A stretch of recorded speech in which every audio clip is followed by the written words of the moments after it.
ஷைனி மோலையை சொல்கிறார், அவரிடம் 8 பேர் இருக்கிறாங்களாம். அந்த 8 பேரும் எந்த நேரத்திலையும் தற்கொலை தாக்குதல் ஒன்றினை நடத்துவதற்குரிய தயார்படுத்தலில் இருக்கிறார்கள். இவர்களை பிறகு பயன்படுத்தி கொள்ளலாம் என்ற தோரணையில் இவர்கள் பாதுகாக்கப்படுகின்றார்கள். பிள்ளையான் இருக்கிறார் மட்டக்களப்பு சிறைச்சாலையிலே.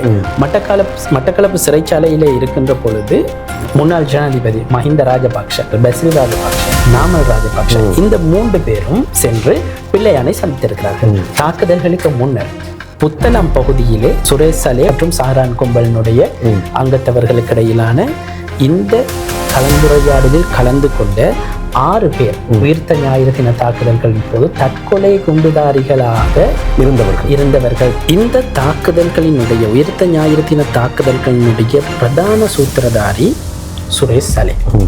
கொழும்பு நகரின் மிகச்சிறந்த முகவரிகளில் ஒரு புதிய வாழ்க்கை முறையின் அடையாளம் உருவாகிறது. ப்ளூ ஓஷன் குரூப் சிறந்த இடத்தேர்வு, காலத்தை வெல்லும் நவீன வடிவமைப்பு மற்றும் உயர்தர கட்டுமானத்தின் நம்பகமான பெயர். நகரத்தின் துடிப்பும் கடற்கரையின் அமைதியும் ஒன்றாக சங்கமிக்கும் இடங்களில் சீரான வாழ்க்கைக்கும் சிறந்த முதலீட்டிற்கும் வடிவமைக்கப்பட்ட குடியிருப்புகள். ப்ளூ ஓஷன் குரூப், உயர்ந்த வாழ்க்கையின் உறுதியான முகவரி. அஸ்ஸலாமு அலைக்கும் வரஹ்மத்துல்லாஹி வபரகாத்துஹு. மீண்டும் ஒரு ஷார்ட் டாக் நிகழ்ச்சியில் உங்கள் அனைவரையும் சந்திப்பதில் மகிழ்ச்சி அடைகிறேன். ஈஸ்டர் தாக்குதல்களை தொடர்ந்து கைது செய்யப்பட்ட சுரேஷ் சலே இன்று மீண்டும் 2வது தடவையாக கோட்டை நீதவான் நீதிமன்றத்திற்கு ஆஜர்படுத்தப்பட்டார். இன்று பல திடுக்கிடும் தகவல்களை கோட்டை நீதவான் நீதிமன்றத்திலே திலீப பீரிஸ் சொல்லியிருக்கின்றார். குறிப்பாக ஈஸ்டர் தாக்குதல்கள் நடைபெற்றதற்கு பின்னால் மஹிந்த ராஜபக்ஷ, நாமல் ராஜபக்ஷ, பசில் ராஜபக்ஷ உள்ளிட்டோர் மட்டக்களப்பிலே இருக்கக்கூடிய சிறைச்சாலையிலே வைத்து பிள்ளையானை சந்தித்திருக்கிறார்கள் என்ற ஒரு முக்கியமான விடயத்தை இன்றைய நாளிலே திலீப பீரிஸ் நீதிமன்றத்திலே தெரிவித்திருக்கிறார். மாத்திரமல்லாமல் குற்றப்புலனாய்வு திணைக்களத்தின் அதிகாரிகள் பிரான்சுக்கே சென்று அசாத் மௌலானாவிடம் வாக்குமூலங்களை பெற்றிருக்கின்றார்கள். அவைகள் எல்லாம் இன்றைய தினம் நீதிமன்றத்திலே பேசப்பட்டிருக்கின்றன. எனவே இன்று கோட்டை நீதவான் நீதிமன்றத்திலே நடந்தது என்ன என்பதை முழுமையாக தமிழ் மொழியிலே தெரிந்து கொள்ள பலரும் ஆவலாயிருப்பீர்கள். அதன் அடிப்படையிலே நான் இன்று பகல் வேளையிலே இருந்து இதுவரையிலே நடைபெற்ற முழுமையான விடயங்களை நேரில் அவதானித்த புலனாய்வு பத்திரிகையாளர் மிஸ்டர் புலனாய்வு என்று நான் அன்போடு அழைப்பேன் சகோதரர் ஃபசீர் எம்மோடு இணைந்திருக்கின்றார். நிகழ்ச்சிக்குள் அவர்களை சலாம் கூறி அன்போடு வரவேற்றுக் கொள்கிறேன். அஸ்ஸலாமு அலைக்கும் வரஹ்மத்துல்லாஹி வபரகாத்துஹு. வலைக்கும் ஸலாம் வரஹ்மத்துல்லாஹ். உண்மையிலே இன்று ரொம்ப களைப்பான ஒரு நாள் உங்களுக்கு. காலை வேளையிலே இருந்து இதுவரையிலே இப்போதுதான் நீங்கள் நீதிமன்றத்திலே இருந்து இங்கே வந்திருக்கிறீர்கள். ஆனாலும் உங்களை பாவமே சும்மா விட்டு விடுவோமே என்ற எண்ணம் எனக்கு இல்லை. ஏனென்றால் ஏராளமான ஷார்ட் நியூஸ் ரசிகர்கள் உங்களுடைய இந்த நிகழ்ச்சியை மெச்சி பாராட்டி இருக்கிறார்கள். தொடர்ந்தும் உங்களோடு இது போன்ற நிகழ்வுகளை செய்யுங்கள் என்று வேண்டி இருக்கின்றார்கள். குறிப்பாக இன்றைய தினம் கோட்டை நீதவான் நீதிமன்றத்திலே திடுக்கிடும் பல தகவல்கள் வெளியாகி இருக்கின்றன என்பனவற்றை சமூக வலைத்தளங்களிலும் பிரதான ஊடகங்களிலும் இப்போதைக்கு பிரேக்கிங் நியூஸ் மூலமாக நாங்கள் பார்த்திருக்கின்றோம். எனவே நான் உங்களை குழப்பவில்லை. முழுமையாக இன்று நடந்தது என்ன? கோட்டை நீதிவான் நீதிமன்றத்திலே குற்றப்புலனாய்வு திணைக்களம் தாக்கல் செய்திருக்கக்கூடிய ஒரு பி அறிக்கையை மையப்படுத்தி உயிர்த்த ஞாயிறு தின தாக்குதல்களின் பின்னால் உள்ள சதி மற்றும் அதற்கு உதவி ஒத்தாசை புரிந்தவர்கள் தொடர்பிலான சுருக்கமாக சொல்வதென்றால் பிரதான சூத்திரதாரியை தேடிய ஒரு விசாரணை நடந்து கொண்டிருக்கிறது. சேனல் 4 தொலைக்காட்சியில் அசாத் மௌலானாவினுடைய பேட்டியை மையப்படுத்தி ஒரு நிகழ்ச்சி ஒளிபரப்பப்பட்டது. அந்த நிகழ்ச்சியின் பின்னால் மருதானை சிஎஸ்ஆர் நிறுவனத்தினுடைய முகாமைத்துவ பணிப்பாளர் ஃபாதர் ரொஹான் சில்வா அவர்கள் சிஐடியிலே ஒரு முறைப்பாட்டினை முன்வைத்திருந்தார். அந்த சேனல் 4 தொலைக்காட்சியினுடைய நிகழ்ச்சியிலே வெளிப்படுத்தப்பட்ட தகவல்களை மையப்படுத்தி விசாரணை ஒன்றினை முன்னெடுக்குமாறு அவர் கோரியிருந்தார். அதனை மையப்படுத்தித்தான் கோட்டை நீதிவான் நீதிமன்றத்திலே குற்றப்புலனாய்வு திணைக்களம் ஒரு பி அறிக்கையை தாக்கல் செய்து விசாரணைகளை ஆரம்பிக்கிறது. இந்த விசாரணைகளில் ஃபாதர் ரொஹான் சில்வாவினுடைய முறைப்பாட்டுக்கு அடிப்படை காரணமாக அமைந்த சேனல் 4 தொலைக்காட்சியினுடைய நிகழ்ச்சி, அந்த நிகழ்ச்சியிலே இந்த உயிர்த்த ஞாயிறு தின தாக்குதல்கள் தொடர்பான விடயங்களை வெளிப்படுத்திய அசாத் மௌலானாவினுடைய வாக்குமூலம் மிக மிக முக்கியமானது. இன்றைய தினம் இந்த வழக்கினுடைய மற்றொரு விசாரணை அறிக்கையை பரிசோதிக்கின்ற அல்லது மேலதிக விசாரணை நிலைமையை நீதிவானுக்கு அறிவிக்கின்ற ஒரு தினமாக இன்றைய தினம் இந்த வழக்கு விசாரணைக்கு வருகிறது. இந்த வழக்கை பொறுத்தவரையிலே 3 சந்தேக நபர்கள் இருக்கிறார்கள். முதலாவது சந்தேக நபர் ஜகில் பாஸ் என்று சொல்லக்கூடிய போலீஸ் கான்ஸ்டபிள் ஒருவர், இரண்டாவது சந்தேக நபர் ஒரு போலீஸ் பரிசோதகர், மட்டக்களப்பு பிரதேசத்திலே போலீஸ் உளவுத்துறையின் ஒரு பிரிவுக்கு பொறுப்பாக இருந்தவர், மூன்றாவது சந்தேக நபர் சுரேஷ் சலே. முதல் 2 சந்தேக நபர்களும் குறிப்பாக உயிர்த்த ஞாயிறு தின தாக்குதல்களுக்கு முன்னர் 2018ஆம் ஆண்டு நவம்பர் 30ஆம் தேதி நடந்த வவுனதீவு பகுதியிலே போலீஸ் உத்தியோகத்தர்கள் 2 படுகொலை செய்யப்பட்ட சம்பவத்தை மையப்படுத்தி அந்த சம்பவத்தை திசை திருப்புவதற்காக சாட்சிகளை புதிதாக உருவாக்கியதன் ஊடாக சாரான் கும்பலோடு இந்த முழு சதியின் பின்னால் அவர்களுடைய பங்களிப்பு இருக்கிறதா என்ற சந்தேகத்திலே கைது செய்யப்பட்டிருக்கிறார்கள். அது தொடர்பிலான முழுமையான விவரங்கள் நான் பேசும்போது குறிப்பிடுகின்றேன். அவர்களுக்கு எதிராக உயிர்த்த ஞாயிறு தின தாக்குதல்களோடு தொடர்பு பட்டதாக நேரடி சாட்சியங்கள் இதுவரையிலே நீதிமன்றத்திலே முன்வைக்கப்படவில்லை என்பதை போலீஸ் தரப்பும் அந்த சந்தேக நபர்களுடைய சட்டத்தரணிகளும் நீதிமன்றத்திலே சொல்லியிருக்கிறார்கள். இது ஒரு விடயம் இருக்க, குறிப்பாக சுரேஷ் சலேயினுடைய விவகாரம் இதிலே முக்கியமான விடயமாக கருதப்படுகிறது. சுரேஷ் சலே தொடர்பு கைது செய்யப்பட்ட பின்னர் அவர் தொடர்ந்தும் தடுப்பு காவலிலே வைத்து விசாரிக்கப்பட்டு வருகிறார். இன்றைய தினமும் அவர் தடுப்பு காவலிலே இருந்து மிகுந்த பாதுகாப்புக்கு மத்தியிலே நீதிமன்றத்தில் அழைத்து வரப்பட்டார், முன்னிலைப்படுத்தப்பட்டார். இன்றைய தினம் குற்றப்புலனாய்வு திணைக்களம் செய்த மேலதிக விசாரணைகளின் சாராம்சம் 14 பக்கங்களை கொண்ட ஒரு அறிக்கை நீதிமன்றத்திலே சமர்ப்பிக்கப்பட்டது. இந்த அறிக்கையை சமர்ப்பித்து சட்டமா அதிபர் சார்பாக அல்லது குற்றப்புலனாய்வு திணைக்களத்துக்காக நீதிமன்றத்திலே ஆஜராகின்ற மேலதிக சொலிசிட்டர் ஜெனரல் திலீப பீரிஸ் விடயங்களை முன்வைத்திருந்தார். குறிப்பாக இந்த 14 பக்க அறிக்கையிலே 3ஆம் பக்கத்திலிருந்து 12ஆம் பக்கம் வரையிலே அசாத் மௌலானாவினுடைய வாக்கு மூலம்தான் குறிப்பிடப்பட்டிருக்கிறது. அதற்கு காரணம், கடந்த வாரம் குற்றப்புலனாய்வு திணைக்களத்தினுடைய பணிப்பாளர் சிரேஷ்ட போலீஸ் அத்தியட்சர் ஷானி அபேசேகர தலைமையிலான குழு ஒன்று பிரான்சுக்கு சென்று பிரான்சிலே இருக்கக்கூடிய தூதுவர், இலங்கை தூதுவர், பிரான்சில் இருக்கக்கூடிய இலங்கை தூதுவரின் உத்தியோகபூர்வ இல்லத்தில் வைத்து அசாத் மௌலானாவிடம் ஒரு வாக்கு மூலத்தை பதிவு செய்திருக்கிறார். அதற்கு முன்னால் இலங்கையில இருந்து இப்படி ஒரு குழு பிரான்ஸ் நாட்டுக்கு செல்கிறது என்ற செய்தி சமூக வலைத்தளங்களிலோ அல்லது பிரதான செய்திகளிலோ வரவில்லை. இது ஒரு மறைமுகமான ஒரு திட்டமா? இல்லை, உண்மையை சொல்வதென்றால் உண்மையிலே நாங்கள் இதனை அறிந்திருந்தோம்.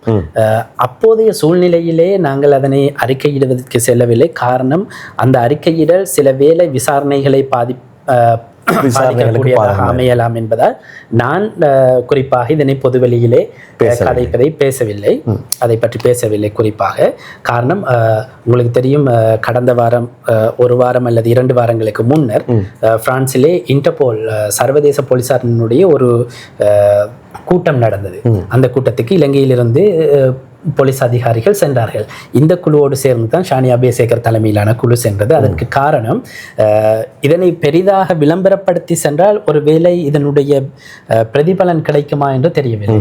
மாற்றமாக ஷானி அபேசேகர் தலைமையிலான குழு இன்டர்போலினுடைய அந்த மாநாட்டுக்கு செல்வதை போன்று சென்று இந்த வேலைகளை சரியாக கச்சிதமாக செய்தார். இது தொடர்பாக இன்று நீதிமன்றத்துக்கு இதனை சொல்லவில்லை, எனக்கு தெரிந்த தகவலை நான் சொன்னேன். நீதிமன்றத்திலே பெற்றுக்கொண்ட வாக்குமூலத்தினுடைய சாராம்சத்தை முன்வைத்திருக்கிறார்கள் குற்றப்புலனாய்வு திணைக்களத்தினர். அதிலே குறிப்பிட்ட சில விடயங்கள் தான் இன்றைய தினம் நீங்கள் சொன்னது போல இந்த பிரேக்கிங் நியூஸ்ல இப்போ பேசப்படுகின்ற விடயம். குறிப்பாக திலீப பீரிஸ் நீதிமன்றத்திலே முன்வைத்த விடயங்களின் படி அசாத் மௌலானாவினுடைய வாக்குமூலத்திலே பல விடயங்கள் வெளிப்படுத்தப்பட்டிருக்கின்றன. நான் ஒவ்வொன்றாக குறிப்பிடுகின்றேன். குறிப்பாக ஒரு விடயம், உயிர்த்த ஞாயிறு தின தாக்குதல்களோடு இராணுவ புலனாய்வு பிரிவுக்கும் சுரேஷ் சலேவுக்கும் இருந்த தொடர்புகள் தொடர்பாக விரிவாக வெளிப்படுத்தப்பட்டிருக்கிறது. இதில் ஒவ்வொன்றாக நாங்கள் சொல்லலாம். குறிப்பாக இராணுவ புலனாய்வு பிரிவினர் சுரேஷ் சலேயோடு இணைந்து இந்த தாக்குதல்களுக்கு பின்னணியிலே இருந்தார்கள் என்பதற்கான காரணிகள் வெளிப்படுத்தப்பட்டிருப்பதாகத்தான் மேலதிக சொலிசிட்டர் ஜெனரல் திலீப பீரிஸ் குறிப்பிட்டார் இன்றைய தினம் நீதிமன்றத்திலே. அதில் ஒரு விடயம், உங்களுக்கு ஞாபகம் இருக்கும் பிள்ளையான் ஜோசப் பர்ராஜசிங்க முன்னாள் பாராளுமன்ற உறுப்பினருடைய படுகொலையோடு சம்பந்தமாக கைது செய்யப்பட்டு மட்டக்களப்பு சிறைச்சாலையிலே இருந்தார். அப்போது 2017ஆம் ஆண்டு காத்தான்குடி அலியார் சந்தியிலே நடந்த சண்டையை மையப்படுத்தி சஹ்ரானுடைய சகோதரர் ஷைனி மௌலவி உள்ளிட்டவர்கள் கைது செய்யப்படுகிறார்கள். இவர் ஷைனி மௌலவி மட்டக்களப்பு நீதிமன்றத்தில் ஆஜர்படுத்தப்பட்டு அந்த சம்பவத்துக்காக விளக்கமறியலில் வைக்கப்பட்ட போது பிள்ளையான் இருந்த அதே அறையில் தான் தங்க வைக்கப்படுகிறார். அப்போது தான் பிள்ளையானுக்கும் ஷைனி மௌலவிக்கும் இடையிலான தொடர்பு உறவு ஏற்படுகிறது. இந்த கதையை நான் சொல்லவில்லை, அசாத் மௌலானா குற்றப்புலனாய்வு திணைக்களத்துக்கு சொன்ன விடயங்கள், இது நீதிமன்றத்தில் இன்றைய தினம் குறிப்பிடப்பட்ட விடயங்கள். அப்போது ஷைனி மௌலவியோடு பிள்ளையானுக்கு ஏற்பட்ட உறவின் பலனாக பிள்ளையான் அசாத் மௌலானா ஊடாக சுரேஷ் சலேவுக்கு தகவல் அனுப்புகிறார். ஷைனி மௌலவின் ஒரு ஆள் இருக்கிறாரு. ஷைனி மௌலவி சொல்கிறார், அவரிடம் 8 பேர் இருக்கிறாங்களாம். அந்த 8 பேரும் எந்த நேரத்திலையும் தற்கொலை தாக்குதல் ஒன்றினை நடத்துவதற்குரிய தயார்படுத்தலில் இருக்கிறார்கள். இந்த தகவல் இது எப்ப நடக்குது? 2017ஆம் ஆண்டு விளக்கமறியலில் இருந்து மட்டக்களப்பு சிறைச்சாலையில இருந்து பிள்ளையானூடாக சுரேஷ் சலேக்கு கடத்தப்பட்டிருக்கிறதா. சுரேஷ் சலே அதுக்கு என்ன அவருடைய ரிப்ளை என்னன்னா, இவர்களை நாங்கள் பயன்படுத்தலாம், இவர்களை நாங்கள் சந்தர்ப்பம் வரும்போது பயன்படுத்தி கொள்ளலாம் என்பதை அவர் குறிப்பிட்டிருக்கிறார். இதுதான் இந்த சுரேஷ் சலேவுக்கும் இந்த சஹ்ரான் கும்பலுக்கும் இடையிலான இந்த செயின் இல்லாட்டி இந்த ஆரம்ப ஏற்படுகின்ற புள்ளி அதுதான். இப்போதிலிருந்து தான் அசாத் மௌலானா இந்த விடயங்களை வாக்குமூலமாக குறிப்பிடுகின்றார். அசாத் மௌலானா என்ன செய்திருக்கிறார் என்றால், சில விடயங்களை, இந்த நடந்த விடயங்கள் எல்லாவற்றையும் 5 குறிப்பு புத்தகங்களில் குறிப்பாக எழுதியிருக்கிறார். இந்த 5 குறிப்பு புத்தகத்தையும் பார்த்த வண்ணம் தான் அவர் குற்றப்புலனாய்வு திணைக்களத்துக்கு வாக்குமூலம் அளித்ததாக இன்றைய தினம் நீதிமன்றத்துக்கு குறிப்பிடப்பட்டது. இப்படி 2017ஆம் ஆண்டு இந்த தற்கொலை தாக்குதல்களுக்கு தயாராக இருக்கின்ற 8 பேர் தொடர்பாக தகவல் வெளிப்படுத்தப்பட்டும் இவர்களை பிறகு பயன்படுத்தி கொள்ளலாம் என்ற தோரணையில் இவர்கள் பாதுகாக்கப்படுகின்றார்கள். இராணுவ புலனாய்வு பிரிவினரால் இவர்கள் பாதுகாக்கப்பட்டிருக்கிறார்கள். அது மட்டுமல்லாமல் அந்த 2017ஆம் ஆண்டு அலியார் சந்தி சம்பவத்துக்காக கைது செய்யப்பட்ட ஷைனி மௌலவி உள்ளிட்ட அந்த தரப்புக்கு பிணை பெற்றுக்கொள்வதற்காக இராணுவ உளவுத்துறையின் ஊடாக 2,50,000 ரூபாய் பணம் சட்டத்தரணிகளுக்கு செலுத்தப்பட்டிருக்கிறது.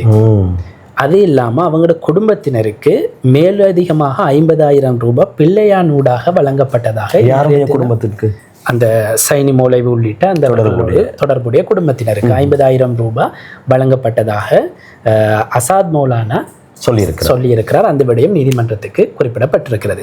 அசாத் மௌலானா எப்படி இவற்றையெல்லாம் அறிந்தார் என்று யாராவது கேள்வி எழுப்பினால், 2006ஆம் ஆண்டிலிருந்து 2019ஆம் ஆண்டு வரை பிள்ளையானினுடைய மிக நம்பிக்கைக்குரிய நபராக அல்லது டிஎன்விபி கட்சியினுடைய முக்கிய புள்ளியாக அசாத் மௌலானா இருந்தார்.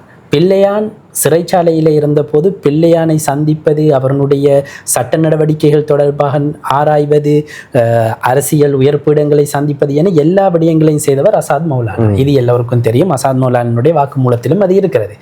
எனவே இது 2வது விடயம் நான் சொன்னது.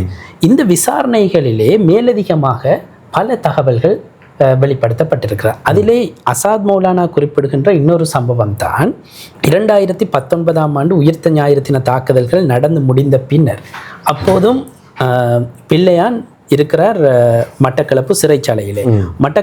மட்டக்களப்பு சிறைச்சாலையிலே இருக்கின்ற பொழுது அசாத் மௌலானா வோடு அப்போது இருந்த முன்னாள் ஜனாதிபதி மஹிந்த ராஜபக்ஷ, அவரது சகோதரர் பசில் ராஜபக்ஷ, மஹிந்தவினுடைய மகன் நாமல் ராஜபக்ஷ, இந்த 3 பேரும் அசாத் மௌலானாவோடு சேர்ந்து மட்டக்களப்பு சிறைச்சாலையிலே சென்று பிள்ளையானை சந்தித்திருக்கிறார்கள்.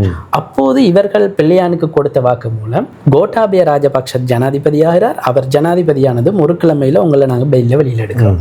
இதுதான் அந்த சந்திப்பின் போது அவருக்கு வழங்கப்பட்டிருக்கின்ற உறுதிமொழி. இது ஒரு சம்பவம். இப்படி பல முக்கியமான விடயங்கள் அசாத் மௌலாவினுடைய வாக்குமூலத்திலே வெளிப்படுத்தப்பட்டிருக்கிறது. இதில் இன்னொரு சம்பவம் இருக்கிறது. அசாத் மௌலானா தொடர்பாக சுரேஷ் சலேயிடம் விசாரணை செய்கின்ற பொழுது சுரேஷ் சலேயினுடைய நிலைப்பாடாக இருந்திருக்கிறது, 2006ஆம் ஆண்டுக்கு பின்னர் அசாத் மௌலானாவோடோ அல்லது பிள்ளையானோட தனக்கு எந்த தொடர்புகளும் இல்லை என்ற நிலைப்பாட்டை தான் அவர் கொண்டிருக்கிறார். ஆனால் உயிர்த்த ஞாயிறு தின தாக்குதல்களின் பின்னர் அகுங்கல்லையில் இருக்கிறது RIU என்று சொல்லி ஒரு ஹோட்டல் உண்டு, ரியூ என்று சொல்லி ஒரு ஹோட்டல் உண்டு. RIU அடித்து கூகுள் பண்ணி பார்த்தா பார்க்கலாம், கிட்டத்தட்ட ஒரு அறையினுடைய விலை 45,000 ரூபாவுக்கும் அதிகம். இதை கூகுள் பண்ணி பார்க்கலாம். அகுங்கல்லையில் இருக்கக்கூடிய இந்த ஹோட்டலிலே ஒரு பாட்டி ஒன்று ஏற்பாடு செய்யப்பட்டிருக்கு, ஒரு விருந்து பிரசாரம் ஏற்பாடு செய்யப்பட்டிருக்கிறது, முழு நாள் தங்கி இருக்கிறார்கள். இந்த இடத்துக்கு வந்தவர்கள் யார் என்றால் சுரேஷ் சலேயினுடைய ஏற்பாடு வந்தவர்கள் அன்சார் மற்றும் அவரது மனைவி, அதாவது மேஜா அன்சார் என்று சொல்லி நான் நினைக்கிறேன். அந்த பேர் மேஜர் என்ற நாமத்துடன் நீதிமன்றத்தில் உச்சரிக்கப்படவில்லை. மற்றது அசாத் மௌலானாவும் அவரது மனைவி, அடுத்தது சுரேஷ் சலே, இவர்கள் தான் அந்த பாட்டியிலே இருந்திருக்கிறாங்க. அப்போ அதுக்கு பின்னாலும் இவர்களுடைய தொடர்பு இருந்திருக்கிறது. அதே நேரம் அசாத் மௌலானாவினுடைய வாக்குமூலத்திலே மிக முக்கியமான ஒரு விடயம் தான் 2019ஆம் ஆண்டு ஏப்ரல் 21ஆம் தேதி தாக்குதல்கள் நடந்த பின்னர் சுரேஷ் சலே தனக்கு, அதாவது அசாத் மௌலானாவுக்கு ஒரு தொலைபேசி அழைப்பை ஏற்படுத்தியதாக குறிப்பிட்டிருக்கிறார். அதிலே அந்த தொலைபேசி அழைப்பை ஏற்படுத்தி அவர் குறிப்பிட்டிருக்கிறார், தாஜ் சமுத்ரா ஹோட்டலுக்கு முன்னால் ஒருத்தர் இருக்கிறாரு, உடனடியாக அவரை போயிட்டு நீங்கள் பிக் பண்ணுங்க, பிக் பண்ணி அவரோட கையில் இருக்கிற மொபைல் ஃபோனை வாங்குங்க. இதுதான் சுரேஷ் சலே அசாத் மௌலானாவுக்கு கொடுத்த இன்ஸ்ட்ரக்ஷன் சொல்லி அவர் வாக்குமூலத்தில் குறிப்பிட்டிருக்கார். அப்போது அசாத் மௌலானா சொல்லியிருக்கிறார், நான் இருக்கிறேன் மட்டக்களப்பில், எனக்கு உடனடியாக அதை செய்ய முடியாதுன்னு சொல்லியும் சுரேஷ் சலே ஐயோ அப்படின்னு சொல்லி அந்த ஃபோன் கட் பண்ணியதாக அந்த வாக்குமூலத்தில் குறிப்பிடப்பட்டிருக்கிறது. இதிலே உள்ள விடயம் தான், அதாவது ஜமீல் தாஜ் சமுத்ரா ஹோட்டலிலே குண்டை வெடிக்க செய்ய முடியாமல் இருந்த போது இந்த முயற்சி எடுக்கப்பட்டிருக்கிறது, அவரை காப்பாற்றவோ அல்லது அவர் மூன்றாவது தரப்பொன்றோடு தொடர்பு படுவதை தடுக்கவோ சலே ஊடாக முயற்சிகள் முன்னெடுக்கப்பட்டன என்பதை இந்த வாக்குமூலத்தின் அந்த பகுதி குறிப்பிட்டிருக்கிறது. இதே நேரம் இன்னும் ஒரு விடயம்தான் அசாத் மௌலானாவினுடைய வாக்குமூலத்திலே குறிப்பிடப்பட்டிருக்கக்கூடிய மற்றும் ஒரு விடயம், தாக்குதல்களுக்கு முன்னர் புத்தளம் பகுதியிலே ஒரு வீட்டிலே சுரேஷ் சலே மற்றும் சிலருக்கிடையிலே, அதாவது தாக்குதல்களோடு தொடர்பு பட்ட சிலரோடு ஒரு கலந்துரையாடல் நடந்திருக்கிறது. இதற்கு அசாத் மௌலானா சென்றாலும் அந்த கலந்துரையாடலிலே அவர் கலந்து கொள்ளவில்லை என்று அவர் வாக்குமூலம் கொடுத்திருக்கிறார். இந்த புத்தளம் பகுதியிலே ஒரு வீட்டுக்குள் நடந்த கலந்துரையாடலில் சுரேஷ் சலே உள்ளிட்ட அந்த குழுவினர், சுரேஷ் சலே மற்றும் சாரான் கும்பலினுடைய அங்கத்தவர்களுக்கு இடையிலான இந்த கலந்துரையாடலில் கலந்து கொண்ட 6 பேர் உயிர்த்த ஞாயிறு தின தாக்குதல்களின் போது தற்கொலை குண்டுதாரிகளாக இருந்தவர்கள் அந்த தற்கொலை வெடித்துக் கொண்டவர்கள் என்ற வாக்குமூலத்தை மௌலானா வழங்கி இருக்கிறார். அப்ப இந்த தற்கொலை குண்டுதாரிகளோடும் சுரேஷ் சலே ஒரு சந்திப்பை நடத்தியதற்கான சான்றாக அசாத் மௌலானுடைய வாக்குமூலம் முன்வைக்கப்பட்டிருக்கிறது. இப்படி பல விடயங்களை அசாத் மௌலானா தனது வாக்குமூலத்தில் குறிப்பிட்டிருக்கிறார். இதனை விட அசாத் மௌலானாவினுடைய வாக்குமூலத்தில் ஒரு விடயத்தை அவர் குறிப்பிடுகின்றார். இன்றைக்கு நீதிமன்றத்திலும் இந்த விஷயத்தை மேலதிக சொலிசிட்டர் ஜெனரல் திலீப் பீரிஸ் குறிப்பிட்டார். உயிர்த்த ஞாயிறு தின தாக்குதல்களின் பின்னால் தொலைக்காட்சியிலே இந்த குண்டுதாரிகளினுடைய புகைப்படங்கள், அத்துறை குறிப்பான தகவல்கள் எல்லாம் வெளியான பின்னர் அந்த டிவியிலே பார்த்து கொண்டிருந்த அசாத் மௌலானா பிள்ளையானிடம் கேட்டிருக்கிறார், இந்த வெடித்துக்கொண்டு இவர்கள் தானே அந்த புத்தளத்தில் நாங்கள் சந்திச்ச அந்த டீம் அப்படின்னு கேட்குற நேரம் உடனடியாக பிள்ளையான் அசாத் மௌலானாவை நோக்கி, அவ்வளோதான் சைக்கினே செய்திருக்கிறார், அதை பற்றி ஒன்றும் பேசாதீங்க, திலீப் பீரிஸ் அப்படியே செய்து காட்டினார், நானும் அப்படியே செய்து காட்டினேன். சரி, இது அசாத் மௌலானாவினுடைய வாக்குமூலத்திலே குறிப்பிடப்பட்டிருக்கக்கூடிய விடயங்கள். இப்போது திலீப் பீரிஸ் சொன்ன ஒரு முக்கியமான விடயம் என்னவென்றால், நீதிமன்றத்திலே இந்த தாக்குதல்களினுடைய உயிர்த்த ஞாயிறு தின தாக்குதல்களினுடைய பிரதான சூத்திரதாரி சுரேஷ் சலே. இவர் யாரின் தேவைக்காக அல்லது யாரின் ஒப்பந்தத்தின் அடிப்படையிலே இந்த தாக்குதல்களுக்குரிய இந்த வேலையை செய்தார் என்பதை நோக்கித்தான் இப்போது எங்களுடைய விசாரணைகள் செல்கின்றன. இந்த தாக்குதல்கள் ஒரு அரசியல் நோக்கத்துக்காக முன்னெடுக்கப்பட்ட தாக்குதல்கள். எனவே அரசியல்வாதிகளை நோக்கி இந்த விசாரணை நகர்ந்திருக்கிறது. எவரும் தப்ப முடியாது, எவரையும் தப்ப விட மாட்டோம். கண்டிப்பாக இந்த விசாரணையை நாங்கள் அந்த இடத்துக்கு கொண்டு செல்வோம். அதுக்குரிய காரணம், சுரேஷ் சலே என்பவர் ஒரு அரசு அதிகாரி, உளவுத்துறை பிரதானி என்பவர் ஒரு அரசு அதிகாரி. ஒரு அரசு அதிகாரிக்கு என்ன தேவை இருக்கிறது இப்படியான ஒரு தாக்குதலை நடத்த? அப்படியானால் யாரின் தேவைக்காக இந்த தாக்குதல்களோடு அவர் தொடர்பு பட்டார்? யாரின் தேவைக்காக இதனை செய்தார்? எனவே அதனை நோக்கித்தான் இப்போது இந்த விசாரணைகள் நகர்த்தப்பட்டிருக்கின்றன. அதனை நாங்கள் வெளிப்படுத்துவோம் என்று திலீப பீரிஸ் குறிப்பிட்டார். அதே போன்று அசாத் மௌலானா மேலும் பல்வேறு குற்றச்சம்பவங்கள் தொடர்பான தகவல்களையும் தனது வாக்குமூலத்திலே வெளிப்படுத்தி இருக்கிறார். குறிப்பாக 12 பக்கம். சில சமயம் சிங்கள இந்த வார்த்தைகள் வருகின்றன. காரணம், இப்போதுதான் சிங்கள ரெக்கார்டிங் முடிச்சது. என்ன விடயம் என்றால், குறிப்பாக அசாத் மௌலானாவினுடைய வாக்குமூலத்திலே அவர் குறிப்பிட்டிருக்கக்கூடிய ஒரு விடயம்தான் பல்வேறு இதற்கு முன்னர் நடந்த குற்றங்கள் தொடர்பாக. திலீப பீரிஸ் மேலதிக சொலிசிட்டர் ஜெனரல் குறிப்பிடும் போது தெரிவித்தார், பிள்ளையானுடைய கும்பல் மற்றும் இராணுவ உளவுத்துறை இந்த இரண்டும் அரசியல்வாதிகளின் தேவைக்காக அல்லது யாரோ ஒரு அரசியல் தேவைக்காக கொலைகளை செய்கின்ற ஒரு அமைப்பாக இணைந்து செயற்பட்டிருக்கிறாங்க. இதனோடு பின்னர் இந்த சஹரானோட கும்பலும் இணைந்திருக்கிறது. இதுதான் நடந்திருக்கிறது என்று சொல்லி தெளிவாக நீதிமன்றத்திலே குறிப்பிட்டார். அசாத் மௌலானாவினுடைய வாக்குமூலத்தின் பிரகாரம் பிரகீத் டெக்னலியுடன் மட்டக்களப்பிலே செஞ்சிலுவை சங்க ஊழியர்கள் 2 பேருடைய படுகொலை, லசந்த விக்ரமதுங்க படுகொலை, கிழக்கு பல்கலைக்கழகத்தினுடைய உபவேந்தர் ரவீந்திரநாத் சிவசுப்பிரமணியனுடைய படுகொலை, முன்னாள் பாராளுமன்ற உறுப்பினர் நடராஜா ரவிராஜ், செட்டியார் தெருவிலே பாலா என்ற ஒரு வர்த்தகரை கடத்தி கொலை செய்யப்பட்ட விவகாரம், திருகோணமலையிலே ஒரு அமைப்பினுடைய தலைவரை கடத்திய விவகாரம், ஊடகவியலாளர்களான நடேசன், சிவராம், இந்த கொலைகள் எல்லாம் பிள்ளையான் இராணுவ உளவுத்துறை இந்த 2 பேரும் சேர்ந்து செஞ்ச வேலைகள் தானுங்கிறத மிக தெளிவாக வாக்குமூலமாக கொடுத்திருக்கிறார். இதுல வேற புத்தகம் எழுதியிருக்கிறார். இப்ப இதுதான் இந்த வாக்குமூலங்களில் வெளிப்படுத்தப்பட்ட விடயங்கள். நான் சுருக்கமாக இந்த விடயங்களை சொல்கிறேன். கிட்டத்தட்ட 1.5 மணி நேரத்துக்கு மேலாக நடந்த முன்வைக்கப்பட்ட விடயங்கள். இதன் அடிப்படையிலே தான் இந்த விசாரணைகள் முன்னெடுக்கப்படுகின்றன. திலீப பீரிஸ் இன்றைய தினம் நீதிமன்றத்தில் சில கோரிக்கைகளை முன்வைத்திருந்தார். இன்றைய தினம் கோட்டை நீதிவான் பசன் அமரசேன முன்னிலையிலே தான் இந்த வழக்கு விசாரணைக்கு எடுத்துக்கொள்ளப்பட்டது. இந்த வழக்கு பசன் அமரசேன நீதிவான் முன்னிலையில் எடுத்துக்கொள்ளப்படுகின்ற முதலாவது சந்தர்ப்பம். எனவே அவரால் உடனடியாக உத்தரவுகள் எதனையும் அதன் இன்றைய தினம் பிறப்பிக்க முடியவில்லை. காரணம், அவர் அந்த வழக்கு கோவையை முற்றாக ஆராய்ந்த பின்னர் அடுத்த தவணையின் போது முன்வைக்கப்பட்டிருக்கக்கூடிய கோரிக்கைகள் தொடர்பாக நீதிமன்றத்தினுடைய கட்டளையை அவர் பிறப்பிப்பார் என அவர் குறிப்பிட்டிருந்தார். குறிப்பாக திலீப பீரிஸ் முன்வைத்த கோரிக்கைகளிலே பிரதானமானது ஒன்று, சுரேஷ் சலே என்பவர் சாதாரண மனிதர் அல்ல, அவர் ஒரு பயிற்றுவிக்கப்பட்ட புலனாய்வாளர். எனவே ஒருவருடைய மனதை எப்படி திசை திருப்பலாம் என்பது அவருக்கு தெரியும். எனவே இப்போது அவர் தடுப்பு காவலில் இருந்தாலும் அடிக்கடி ஹாஸ்பிட்டலுக்கு போறாரு, சுகம் இல்லைங்கிறாரு. அதால அவர் திட்டமிட்டு இந்த விசாரணைகளை தாமதப்படுத்துகிறாரா என்ற சந்தேகம் எழுந்திருக்கிறது என்ற ஒரு விடயத்தை அவர் முன்வைத்தார். இரண்டாவது விடயம், அவருடைய சட்டத்தரணிகளை சந்திக்கின்ற பொழுது அதனை குற்றப்புலனாய்வு திணைக்கள அதிகாரிகள் மேற்பார்வை செய்வதற்கான உத்தரவு ஒன்றினை பிறப்பிக்க வேண்டும் என்ற கோரிக்கையை அவர் முன்வைத்தார். ஆனால் அதற்கு சுரேஷ் சலே சார்பாக இன்றைய தினம் நீதிமன்றத்திலே ஆஜரான ஜனாதிபதி சட்டத்தரணி சவேந்திர பெர்னாண்டோ ஆட்சேபனைகளை முன்வைத்திருந்தார். குறிப்பாக ஒரு சட்டத்தரணியோடு சேவை பெறுநர் சந்திக்கின்ற பொழுது அந்த சந்திப்பு ரகசியமானது, அதனை யாரும் மேற்பார்வை செய்ய முடியாது. இது சட்டத்தரணிகள் மற்றும் சேவை பெறுநருக்கிடையிலே இருக்கக்கூடிய அந்த உறவை அல்லது அந்த ரகசிய தன்மையை மீறுவதாக அமையும். இது சட்டமா அதிபர் இவ்வாறான ஒரு கோரிக்கையை முன்வைப்பதை ஏற்றுக்கொள்ள முடியாது. ஏனெனில் இலங்கை சட்டத்தரணிகள் சங்கத்தினுடைய தலைவருக்கு மேலாகத்தான் சட்டமா அதிபர் இருக்கிறார். எனவே அப்படி இருக்கின்ற சட்டமா அதிபர் சட்டத்தரணிகளினுடைய அந்த பிரிவிலேஜை மீறுகின்ற வகையிலே கோரிக்கைகளை முன்வைப்பதை எதிர்பார்க்கவில்லை என்ற ஒரு விடயத்தை குறிப்பிட்டிருந்தார்.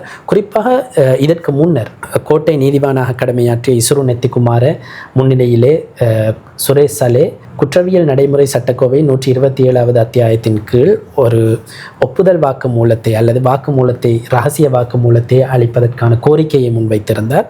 அதற்கு கால அவகாசம் வழங்கி இன்றைய தினம் அது தொடர்பாக மீண்டும் அறிவிக்குமாறு குறிப்பிடப்பட்டிருந்தது. எனவே இன்றைய தினமும் குற்றவியல் நடைமுறை சட்டக்கோவை 127வது அத்தியாயத்தின் கீழ் தனக்கு நீதிவான் முன்னிலையிலே ரகசிய வாக்குமூலம் ஒன்றினை அளிக்க வேண்டும் என்று சுரேஷ் சலே குறிப்பிட்டிருந்தார். எனவே அது தொடர்பாகவும் ஏனைய விடயங்கள், குறிப்பாக இந்த விசாரணைகளை ஷானி அபேசேகர தலைமையிலான குழுவிடமிருந்து வேறொரு இலங்கையினுடைய வேறு எந்த ஒரு போலீஸ் குழுவினருக்கும் மாற்றுங்கள் என்ற கோரிக்கை, கடந்த தவணையிலே முன்வைக்கப்பட்ட கோரிக்கை, அந்த கோரிக்கையாக இருக்கலாம், அல்லது சட்டத்தரணிகள் தொடர்பாக சட்டத்தரணிகளுடைய சந்திப்பின் போது மேற்பார்வை செய்கின்ற விடயமாக இருக்கலாம். இவ்வாறு முன்வைக்கப்பட்ட அனைத்து கோரிக்கைகள் தொடர்பாகவும் அடுத்த தவணையின் போது தனது கட்டளையை ஆக்குவதாக கோட்டை நீதிவான் பசன் அமரசேன இன்றைய தினம் குறிப்பிட்டார். குறிப்பாக முதலிரு சந்தேக நபர்கள் தொடர்பாகவும் சில விடயங்களை முன்வைக்க வேண்டும். ஜகில் பாஸ் என்று சொல்லக்கூடிய போலீஸ் கான்ஸ்டபிள் மற்றும் போலீஸ் பரிசோதகர் முதலிரு சந்தேக நபர்கள், அவர்கள் இப்போது விளக்கமறியலில் இருக்கிறார்கள். அவர்களுக்கு எதிராக பயங்கரவாத தடை சட்டத்தின் கீழ் இருக்கக்கூடிய குற்றச்சாட்டுக்களை அகற்ற வேண்டும், அதிலிருந்து இவர்களை விடுவிக்க வேண்டும் என்ற கோரிக்கையை முதல் சந்தேக நபர் சார்பாக ஆஜரான சட்டத்தரணி சுவஸ்திகாருலிங்கம், இரண்டாவது சந்தேக நபர் சார்பாக ஆஜரான சட்டத்தரணி குணரத்ன வன்னிநாயக் ஆகியோர் முன்வைத்திருந்தார்கள். அது தொடர்பாக நீண்ட விடயங்களை அவர்கள் நீதிமன்றத்திலே சமர்ப்பணமாக முன்வைத்திருந்தார்கள். குறிப்பாக முதலாவது சந்தேக நபர் உயர் நீதிமன்றத்திலே ஒரு அடிப்படை உரிமை மீறல் மனுவை தாக்கல் செய்திருக்கிறார். அதிலே முன்வைக்கப்பட்டிருக்கக்கூடிய ஒரு சத்திய கடதாசியை மையப்படுத்தி முதலாவது சந்தேக நபர் தனது உயர் அதிகாரியோடு ஒரு மொழிபெயர்ப்பாளராகத்தான் வவுணத்தீவு கொலையின் பின்னர் மீட்கப்பட்டதாக கூறப்படுகின்ற அல்லது ஒரு நீர் வடிந்து செல்கின்ற ஒரு கால்வாய் போக்கு ஒன்றுக்கு அருகிலே வைக்கப்பட்ட அல்லது அந்த போக்குள்ளுக்குள்ளே வைக்கப்பட்ட ஒரு ஜக்கெட் மீட்கப்பட்டிருந்தது. அதனை கண்டுபிடிப்பதற்கான நடவடிக்கைகளுக்கு சென்ற போது உயர் அதிகாரிக்கு மொழிபெயர்ப்பாளராக மட்டும்தான் சென்றதாகும். எனவே உயர் அதிகாரிகள் சுதந்திரமாக இருக்கின்ற பொழுது கடைநிலை அதிகாரியாக இருக்கக்கூடிய ஒரு போலீஸ் கான்ஸ்டபிளை மட்டும் இவ்வாறு கொண்டு வந்து பயங்கரவாத தடை சட்டத்தின் கீழ் முன்வைத்திருப்பது நியாயமற்றது என்ற விடயங்களை அவர் ஸ்வஸ்திகாருலிங்கம் முன்வைத்திருந்தார், நீண்ட விளக்கங்களை. அதே போன்று குணரத்ன வன்னிநாயக் இரண்டாவது சந்தேக நபர் சார்பாக விடயங்களை முன்வைக்கின்ற பொழுது உயிர்த்த ஞாயிறு தின தாக்குதல் வவுணத்தீவு போலீசாரின் கொலையின் பின்னர் கஃபூர் மாமாவை போலீசார் போலீஸ் நிலையத்துக்கு அழைத்து விசாரிக்க முற்படுகின்றார்கள். அப்போது அவரை எந்த விசாரணையும் செய்ய, நான் ஏற்கனவே இந்த விஷயம் நிகழ்ச்சியில் அவரை அனுப்பிவிட்டு எல்டிடியினுடைய முன்னாள் உறுப்பினர் ஒருவரை பின்னர் கைது செய்திருந்தார்கள். உண்மையில் 2 பேர் கைது செய்யப்பட்டிருந்தார்கள் அந்த நேரத்தில். அது செப்பரேட்டான சப்ஜெக்ட். இது தொடர்பாக தான் இரண்டாவது சந்தேக நபர் கைது செய்யப்பட்டிருந்தார் இந்த விவகாரத்தில். அப்படியானால் குணரத்ன வன்னிநாயக்க குறிப்பிட்ட விடயம் என்னவென்றால், வவுணத்தீவு போலீசாரினுடைய கொலையை அடுத்து குற்றப்புலனாய்வு திணைக்களம் உடனடியாக அந்த விசாரணைகளை கையேற்றது. குற்றப்புலனாய்வு திணைக்களத்தில் அப்போது இருந்த போலீஸ் அத்தியாட்சகர் ஜெயசிங்க மற்றும் பிரதான போலீஸ் பரிசோதகர் லலித் திசாநாயக் என்று சொல்லக்கூடிய 2 அதிகாரிகள் மட்டக்களப்புக்கு வந்து இந்த விசாரணைகளை செய்கிறார்கள். கஃபூர் மாமாவை அழைத்து வந்த போது ஜெயசிங்க மற்றும் திசாநாயக் ஆகிய குற்றப்புலனாய்வு திணைக்களத்தின் அதிகாரிகள் தான் அவர்களை அனுப்பிவிடுங்கள், அவரை அனுப்புங்கன்னு சொல்லி கட்டளையிட்டிருக்கிறார். இதனை இரண்டாவது சந்தேக நபர் போலீஸ் குறிப்பு புத்தகத்திலே குறிப்பாக இட்டிருக்கிறார். ஏன் அது தொடர்பாக நீங்கள் அவதானம் செலுத்துகிறீர்கள்? இல்லை, குற்றப்புலனாய்வு திணைக்களத்திலே இருந்த அதிகாரிகள் 2 பேருடைய நடவடிக்கையால் தான் அது நடந்திருக்கிறது. எனவே அவர்களை விசாரியுங்கள் என்ற கோரிக்கையை குணரத்ன வன்னிநாயக்க முன்வைத்திருந்தார். இந்த விடயம் தொடர்பாகவெல்லாம் அடுத்த தவணையின் போது ஒரு கட்டளையை நீதிவான் ஆக்குவார் என்று நாங்கள் எதிர்பார்க்கலாம். இதுதான் சாராம்சமாக இன்றைய தினம் நீதிமன்றத்திலே நடந்த விடயங்கள். ஜூலை 1ஆம் தேதி இது தொடர்பிலான மேலதிக விசாரணை அறிக்கை நீதிமன்றத்திலே முன்வைக்கப்பட இருக்கிறது. அதுவரையிலே நாங்கள் காத்திருக்க வேண்டும் அந்த விடயங்களை, மேலதிக விசாரணை அறிக்கைகளை தெரிந்து கொள்வதற்காக. குறிப்பாக அசாத் மௌலானாவினுடைய வாக்குமூலம் தொடர்பாக நாங்கள் பிரிதொரு நிகழ்ச்சியிலே நீண்ட நேரம் பேசலாம். நான் சுருக்கமாக நீதிமன்றத்திலே முன்வைக்கப்பட்ட முக்கியமான, அதாவது இந்த விசாரணையில் மிகப்பெரிய ஒரு திருப்பு முனையாக அது அமையும் என்பதில் எந்த விதமான மாற்றங்களும் இல்லை. ஃபசீர், ஜூலை மாதம் 1ஆம் தேதி வரை கிட்டத்தட்ட 35-40 நாட்கள் இருக்கின்றன. இதற்கிடைப்பட்ட நாட்களிலே சுரேஷ் சலையவை கவனமாக பாதுகாத்துக் கொள்ள வேண்டும். கபில சந்திரசேன விவகாரத்திலே நாங்கள் மிகப்பெரிய ஒரு சாட்சியை இழந்திருக்கிறோம். இது தொடர்பாக இன்றைய தினம் நீதிமன்றத்திலே விடயங்கள் முன்வைக்கப்பட்டன. குறிப்பாக மேலதிக சொலிசிட்டர் ஜெனரல் திலீப பீரிஸ் குறிப்பிடுகின்ற பொழுது ஒரு கோரிக்கையாக அவர் முன்வைத்திருந்தார். நீதிமன்றத்துக்கு கூட சுரேஷ் சலைவை அழைத்து வர வேண்டிய அவசியம் இல்லை, அவர் தடுப்பு காவலிலே இருக்கிறார், அவர் அங்கே இருக்கட்டும், அவரை அழைத்து வருகின்ற பொழுது சில பிரச்சனைகள் ஏற்படலாம். குறிப்பாக திலீப பீரிஸ் சொன்ன விடயம், இந்நாட்களிலே நாங்கள் அடிக்கடி கேள்விப்படுகின்ற விடயம், முக்கியமான வழக்குகளோடு தொடர்புபடுபவர்கள் மர்மமான முறையிலே உயிரிழக்கிறார்கள், எனவே சுரேஷ் சலை தொடர்பாக நாங்கள் அவதானம் செலுத்த வேண்டும் என்ற விடயத்தை குறிப்பிட்டார். அப்போது நமக்கு மிக மோசமான உதாரணங்கள் இருக்கின்றன. நீதிமன்றத்திற்குள்ளே குற்றவாளி கூண்டிலே வைத்து ஒருவர் கொல்லப்பட்டார். உண்மையிலே இன்றைய தினம் நீதிமன்றத்துக்குள்ளே பலத்த பாதுகாப்பு இருந்தது. நீதிமன்ற வளாகத்துக்குள்ளும் நீதிமன்றத்துக்குள்ளும் குறிப்பாக நான் இதுவரை நீதிமன்றத்திலே காணாத ஒரு விடயம், பிரதிவாதி கூண்டிலே சுரேஷ் சலை ஏற்றப்பட்ட பின்னர் அந்த பிரதிவாதி கூண்டுக்கு அருகிலேயும் எஸ்டிஎஃபினர் நின்று பாதுகாப்பு வழங்கி கொண்டிருந்தார்கள், ஆயுதம் தரித்த போலீசார். இது சாதாரணமாக நாங்கள் நீதிமன்றத்துக்குள் காண முடியாத விடயம். பாதுகாப்பு பலப்படுத்தப்பட்டிருந்தது, அதிலே இந்த விவகாரம் அச்சமும் இல்லை. பாதுகாப்பு தொடர்பாக குறிப்பாக அவருடைய பாதுகாப்பு தொடர்பில் மிக கவனமாக இருக்க வேண்டும் என்பதிலே விசாரணையாளர்கள், அரசு தரப்பு, அதே போன்று சுரேஷ் சலையினுடைய சட்டத்தரணிகளும் அவரது பாதுகாப்பு தொடர்பாக கவனம் செலுத்தி இருக்கிறார்கள். இன்றைய தினம் முன்வைக்கப்பட்ட சில விடயங்களிலே சுரேஷ் சலைக்கு இப்போ புதிதாக இதுவரையிலே நீரிழிவு நோய் அவருக்கு இருக்கவில்லையாம். கைது செய்யப்பட்ட பின்னர் இப்போது அவருக்கு நீரிழிவு நோய் மற்றும் இரத்த அழுத்தம் தொடர்பான நோய்களும் இருக்கிறது என்ற விடயம் இன்று நீதிமன்றத்திலே குறிப்பிடப்பட்டிருந்தது. ஏற்கனவே சுரேஷ் சலைவினுடைய மானசீக வைத்திய அறிக்கை பெறப்பட்டிருந்தது. அது தொடர்பாக இன்னும் கட்டளைகள் எதுவும் ஆக்கப்படவில்லை.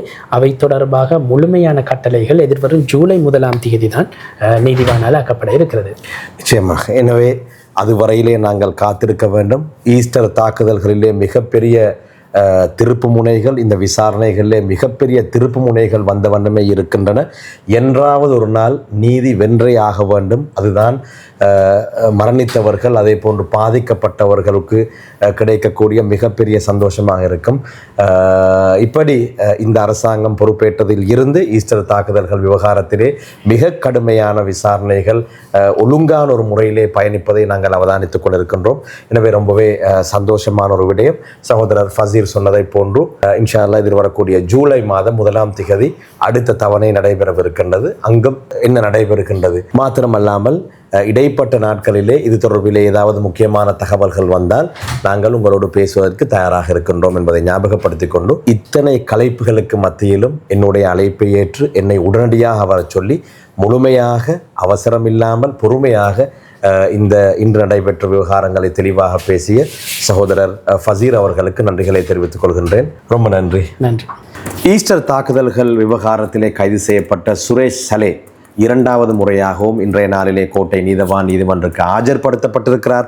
அங்கே என்ன நடைபெற்றது என்ற முழுமையான விடயங்களை இப்போது நீங்கள் தெரிந்து கொண்டிருப்பீர்கள். எது எவ்வாறாக இருந்தாலும் இம்மாதம் 27ஆம் தேதி முதல் ஜூன் மாதம் 2ஆம் தேதி வரை வெசாக் வாரம் அறிவிக்கப்பட்டிருக்கின்றது. இம்மாதம் 28ஆம் தேதி முஸ்லிம்கள் ஈதுல் அல்ஹா ஹஜ்ஜு பெருநாளை கொண்டாடவிருக்கின்றார்கள். 28, 29ஆம் தேதிகளிலே குர்பானி உலுஹியாவுடைய அமலை நிறைவேற்றவிருக்கின்றார்கள். எனவே தயவு செய்து நாட்டு நிலைமையை ஞாபகத்தில் வைத்துக் கொள்ளுங்கள். எது வேண்டுமானாலும் நடைபெறலாம். அதாவது இப்போது இந்த விசாரணைகள் உச்சம் தொடக்கூடிய நேரத்திலே திசை திருப்புவதற்காக வேண்டி விசாரணைகளை இன்னும் ஒரு பக்கம் மாற்றிவிடுவதற்காக வேண்டி யாரும் எவைகளையும் செய்யலாம் என்ற ஒரு சிந்தனை எப்போதும் எங்களுடைய தலையிலே இருக்க வேண்டும் என்பதை ஞாபகப்படுத்தி கொண்டு புத்திஜீவிகள், பள்ளிவாயல் நிர்வாகிகள், ஊர் பிரமுகர்கள் அனைவரும் ஜாக்கிரதையாக நடந்து கொள்ளுங்கள் என்பதை ஞாபகப்படுத்தி கொண்டு விடைபெற்றுக் கொள்கின்றேன். ஒளிப்பதிவாளர் ரில்மி ஃபலீலுக்கு நன்றிகளை கூறிக்கொள்கின்றேன். ரொம்ப நன்றி. கொழும்பு நகரின் மிகச்சிறந்த முகவரிகளில் ஒரு புதிய வாழ்க்கை முறையின் அடையாளம் உருவாகிறது. ப்ளூ ஓஷன் குரூப் சிறந்த இடத்தேர்வு, காலத்தை வெல்லும் நவீன வடிவமைப்பு மற்றும் உயர்தர கட்டுமானத்தின் நம்பகமான பெயர். நகரத்தின் துடிப்பும் கடற்கரையின் அமைதியும் ஒன்றாக சங்கமிக்கும் இடங்களில் சீரான வாழ்க்கைக்கும் சிறந்த முதலீட்டிற்கும் வடிவமைக்கப்பட்ட குடியிருப்புகள். ப்ளூ ஓஷன் குரூப் உயர்ந்த வாழ்க்கையின் உறுதியான முகவரி.